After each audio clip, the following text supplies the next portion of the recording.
Hello and welcome to News9 Facebook Live with me, Adarsh Vepachedu. We're constantly trying to find newer and safer ways of eliminating the dreaded coronavirus from around us. While sanitizers have become an accepted part of our personal hygiene, when it comes to public spaces, we usually think of a disinfectant tunnel. But did you know these disinfectant tunnels are in all likelihood doing more harm than good? There is even a PIL that was filed with the Supreme Court speaking about the damage disinfectant tunnels can have.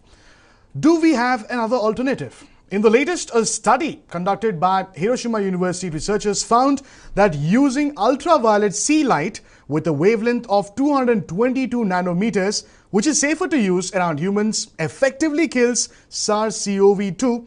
And this is the first research in the world to prove its efficacy against the virus that causes COVID-19. So could UV light be the next groundbreaking weapon to fight the dreaded coronavirus? We have with us Prakriti, Director of Salutaris Food Technologies Private Limited, someone who will be able to speak to us about UV and its applications, joining us live on this broadcast. Many thanks, Prakriti, for speaking to us. Please tell us as to how UV light works against coronavirus, and if we are talking about a large-scale usage, could it not be damaging to the human tissue? Yes, so basically UV light refers to beyond violet, and it refers to a range of electromagnetic waves of a shorter wavelength. They have a higher frequency and energy compared to your visible light. So UVC has three types, which is classified as A, B and C. And UVC is found to be most effective against the present COVID-19 virus. The nanometer range is from 100 to 280 nanometers. Okay. So 254 nanometers is very effective against any kind of virus, bacteria or anything. So it's mostly a germicidal irradiation that happens. Basically, I'll just tell you how the Please. UV functions. Yes. So once the UV light is on, so basically the UV light breaks down certain chemical bonds that are present in your RNA and DNA of the microorganisms, thereby eradicating them. So as in this case, the virus will not be able to multiply. Okay. So thereby, it cannot multiply in the host and any other surfaces also. So effectively, this could be used in hospitals. Can we say that during checkups? Yes. So basically, if a doctor is treating one patient and the other patient is in waiting, so you can probably use a UVC light so that any virus or bacteria that is present due to the patient coming in and going out will be eradicated at that particular point. Okay. And it is safe to the human tissue? No. So 254 nanometers is not safe for human. So you can have like a robotic UV device, which you can operate from outside the room, which has a camera connected to it, and use it just for 2 or 3 minutes, and it will just disinfect the entire room. So this is in between consultations that you're talking about, when nobody is really occupying the space. Yes, exactly. Yes, All right. Exactly. Yeah. All right. It can also be used as in operation theaters.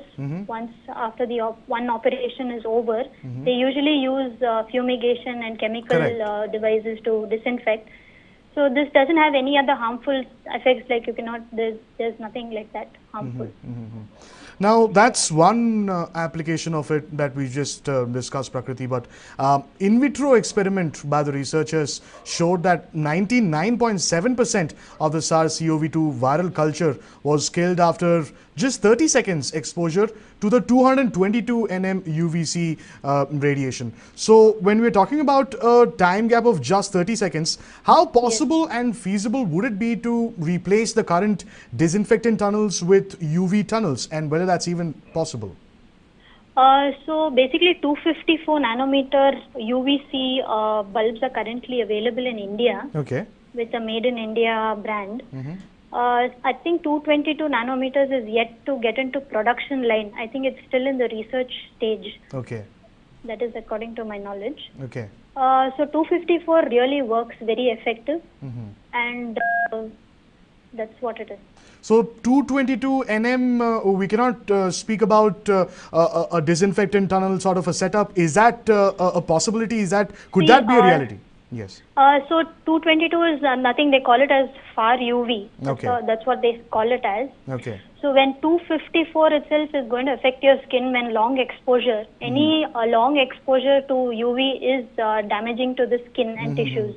May cause like even it can lead to other skin issues and skin problems. May also lead to cancer as well. So when please go ahead. Yeah, so that's about 222 and 254.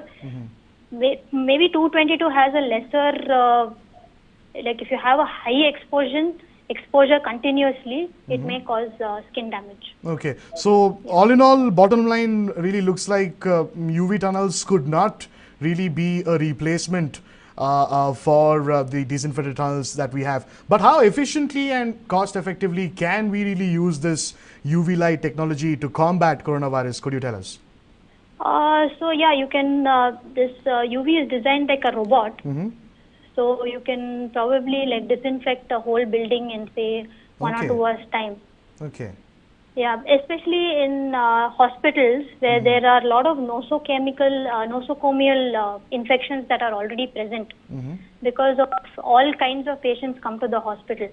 So with this is talking beyond COVID.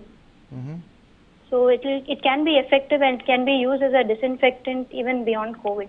Okay, okay. And without using your fumigation and chemical and things like that, yeah. And we could also implement this in public spaces, say for example in a mall, after the mall hours are over. We could have this setup that could turn on at least for a few hours or minutes as and when required. Yes, definitely. So there's a real possibility that this could be used beyond what it's already being used for at this point. Yes, definitely, definitely it can be used. Yes. Right. All right. Many thanks, Prakriti, for joining us and for shedding light on how UV light could soon become the next big weapon that we could bank on to fight not just the coronavirus, as the guest just pointed out, but even several other diseases, several other viruses. And yes, we shall keep a track on how a study on this front really pans out. If you like the information and the facts that we have shared with you today, do not forget to like, share and subscribe to News 9 on YouTube, Facebook, Instagram and Twitter. Many thanks for